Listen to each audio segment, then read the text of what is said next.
Primeiro, gente, considerar que essa é uma oportunidade histórica, né? É um momento que é um marco, porque nós podemos discutir em conjunto os rumos a serem dados em termos de intercâmbio permanente dos trabalhos das comissões técnicas. Então, realmente é uma oportunidade histórica abraçar isso aí.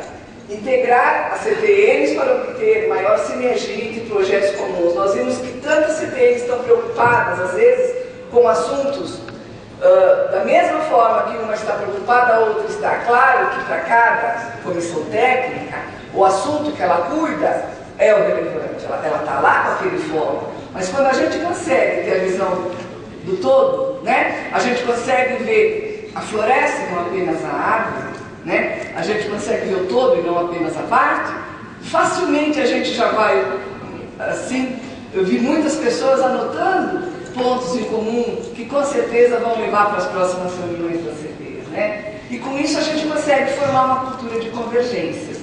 No lugar de cada um administrar o seu jardim, nós vamos sim cuidar do nosso jardim com muito carinho, com muito encanto, mas nós também vamos cuidar do grande jardim do sistema, né? Pode virar essa tela. Com isso a gente terá a elaboração de trabalhos muito mais completos que contribuam para o crescimento e para a profissionalização do sistema, né? Por muitas oportunidades foi dito aqui neste dia que o coração da ABRAP está nas comissões técnicas. Otimizar a resolução e entendimento de problemas para o desenvolvimento de soluções.